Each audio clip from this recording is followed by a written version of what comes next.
Well, the Supreme Court is back in session today as it begins its new term. The start of the term means that the Supreme Court Justice Ketanji Brown Jackson is making her debut on the High Court. It's a 9-month term. It'll be packed with some major cases having to do with the environment and race-related issues, and it comes on the heels of a historic term, last term, which ended, of course, with the court overturning Roe v. Wade. Jessica Levinson is a CBS News legal contributor, also a professor at Loyola Law School in Los Angeles, and she joins us now for more. Jessica, I want to dig into the cases that are expected to come up this term, but first, we've got a new Justice, Ketanji Brown Jackson. What can we expect from a newcomer to the court? Well, it's a stereotype, but whenever there's a new justice, there's a new court. And that's because there's only 9 of them and they stay together for so long. So for people watching at home, they might think, look, she's just replacing her old boss, Justice Breyer. He was liberal. She's liberal. What difference does it make? If you're sitting around a conference table or a brunch table and you're having a heated conversation, 6 people think basically one thing, 3 people disagree. One person, one of those 3 leaves and they swap in for another person, it still changes the conversation. And that's what we're looking at. We're not looking at probably a bottom line change for the big cases that you and I will talk about, the cases that will be either 6-3 or 5-4. We're talking about how she changes the conversation and specifically whether or not she can pull back the instincts of this, I think, very aggressive conservative wing of the court that wants to write big, bold decisions, and whether or not she can essentially get them to be a little bit more narrow, a little bit more incremental, and what her dissents look like. Again, how does it change the conversation? Because a narrow decision versus a broad decision, it really is something that affects our daily lives. Jessica, in the history of the court's decisions, and you touched on this a little bit, of course, it's still a majority conservative court in its ideology, but how much does this new voice have the power, or how much flexibility is in the court to inform the other judges? And as you said, to try to pull them into a more liberal kind of decision or opinion, because it's not what we've seen in the recent past. It seems like they're their decisions have stuck to the line of the party that put them in power. I was thinking this as well, Jessica. Like, to what extent can words still change minds?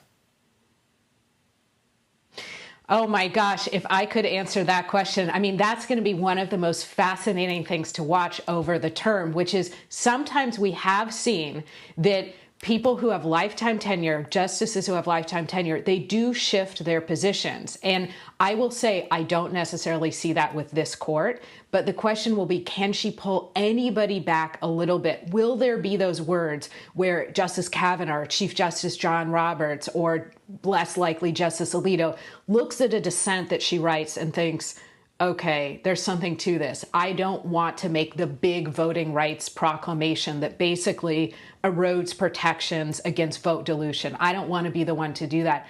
I don't think that it will make a huge difference in the short term. I mean, look, let's remember, it's exactly what you said. This is a conservative 6-3 court. They do not need the Chief Justice of the United States, the conservative Chief Justice. They don't need him for the last vote. And we saw that in the decision to overturn Roe v. Wade. He did not join his conservative colleagues on the big question of overturning Roe. And again, we have some big cases.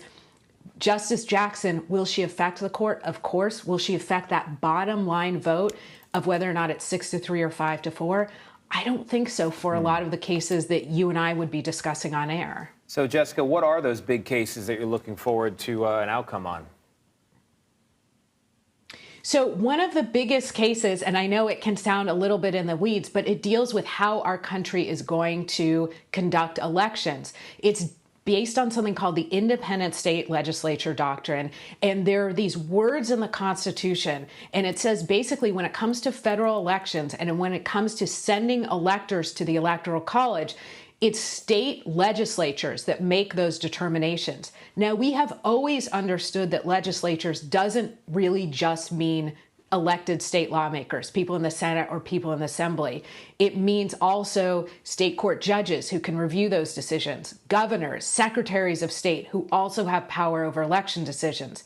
If the court decides to adopt this new view of the independent state legislature doctrine, what does it mean for people? It means when it comes to federal election decisions like drawing district lines, like the design of your ballot, like where your polling place is, or even which electors to send to the Electoral College, state judges might have no say. It might just be the state lawmakers with the final say, unless there's an issue of federal law, and then federal judges could step in. But I know it sounds a little in the weeds, huge implications for how we vote and the power of our votes in this country. Yeah, I mean, what a critical decision given just the fights over voting rights and voting legitimacy, which is something that's really at stake come the midterms.